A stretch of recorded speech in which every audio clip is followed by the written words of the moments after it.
एक बार एक बहुत बड़ा नेता एक साधु के छोटे से आश्रम में गया।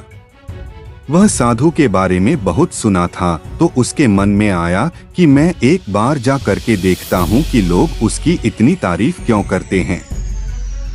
जब वह उस आश्रम में गया तो वहाँ पर एक छोटा सा कमरा था जहाँ पर एक कालीन बिछा हुआ था। वहाँ पर कुछ लोग नीचे बैठे हुए थे और साधु जी सामने बैठे हुए थे। कुछ सवाल जवाब चल रहा था। वह नेता उस आश्रम में आया और उस नेता के साथ में 4 बॉडीगार्ड भी थे और उसकी यह आदत थी कि जहाँ पर भी वह जाता था लोग अपनी जगह से खड़े हो जाते थे और उसकी तरफ देखते थे, हाथ जोड़ते थे और सर झुकाते थे। लेकिन यहाँ पर ऐसा कुछ भी नहीं हुआ। साधु व्यस्त होने के कारण उसकी तरफ देखा तक नहीं। तभी नेता को लगा कि यह मेरी बेइज्जती है और वह इस बात से गुस्सा हो गया।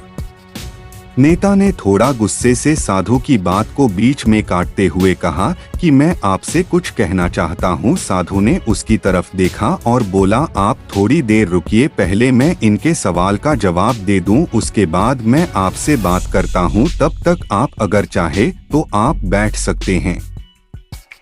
बस साधु का इतना कहने की ही देरी थी। नेता का चेहरा गुस्से से लाल हो गया और फिर उसने अपना सारा गुस्सा उस साधु पर निकाल दिया।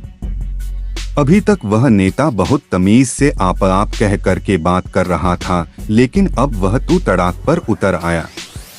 नेता ने उस साधु को कहा, तुझे पता भी है मैं कौन हूँ और तू किससे बात कर रहा है? साधु ने उसकी तरफ देखा और कहा, मुझे इससे कोई फर्क नहीं पड़ता है कि आप कौन हैं, लेकिन आप जो कोई भी है, अगर आप चाहते हैं कि मैं आपके सवाल का जवाब दूं या आपसे बात करूं तो आपको कुछ देर रुकना होगा। और साधु की यह कहते हैं नेता गुस्से से पागल हो गया और वही सबके सामने चीखने चिल्लाने लग गया। अब मैं तुझे तेरी असली औकात दिखाऊंगा। तूने मुझसे पंगा ले करके ठीक नहीं किया। तुझे पता भी है मैं तेरे बारे में क्या सोचता हूँ। साधु ने फिर से नेता की तरफ देखा और बड़े ही प्रेम से कहा कि मुझे इससे कोई फर्क नहीं पड़ता कि आप मेरे बारे में क्या सोचते हैं। आप जो चाहे वह मेरे बारे में सोच सकते हैं। फिर नेता ने उससे कहा कि तू चाहे सुनना चाहता है या नहीं, लेकिन मैं तुझे यही सबके सामने बताऊंगा कि मैं तेरे बारे में क्या सोचता हूँ। तू कोई साधु नहीं है, तू एक बहुत ही घटिया इंसान है। तू एक ढोंगी है, पाखंडी है और यहाँ पर जितने भी लोग बैठे हैं उन सबको बेवकूफ बना रहा है। तेरा बस एक ही मकसद है, इन लोगों की जेब में जितना भी पैसा है वह सब तेरे पास में आ जाए। तू अपने फायदे के लिए इन लोगों का इस्तेमाल कर रहा है और अब मैं तुझे नहीं छोड़ने वाला हूँ। पूरी दुनिया के सामने तेरा पर्दाफाश करके रहूंगा। लेकिन उसके इतना बोलने के बाद भी हल्की सी मुस्कान उस साधु के चेहरे पर बनी ही रही। यह देखकर वह और भी तिलमिला गया और उसने कहा, अब बहुत हो गया। अब मैं यहाँ 1 मिनट भी नहीं रुकने वाला, लेकिन अभी भी तेरे पास मौका है। अगर मुझसे माफी मांगनी है या मुझसे कुछ कहना है तो कह सकते हो। इतना सब होने के बाद भी साधु के चेहरे पर एक मुस्कान थी और वह बिल्कुल शांत था। और फिर उन्होंने अपनी आंखें बंद करी और फिर साधु ने अपनी आंखें खोली, हाथ जोड़े और कहा कि मुझे आपसे कोई गिला शिकवा नहीं है। आपके लिए मेरे मन में कोई भी गलत ख्याल नहीं है। जो भी मेरे बारे में आपने कहा वह आपकी अपनी सोच थी, तो मुझे आप में कोई भी बुराई नजर नहीं आती है।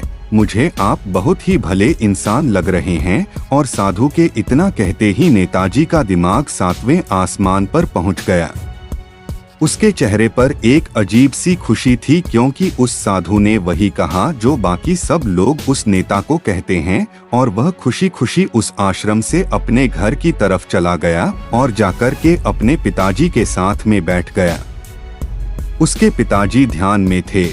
उन्होंने पूरी जिंदगी सिर्फ लोगों की सेवा करी और बदले में कुछ भी उम्मीद नहीं किया। तो थोड़ी देर बाद जब उन्होंने अपनी आंखें खोली और देखा अपने बेटे को अपने साथ बैठे हुए, तो उनके बेटे के चेहरे पर आज एक अजीब सी खुशी थी जो आज से पहले उन्होंने कभी नहीं देखी थी।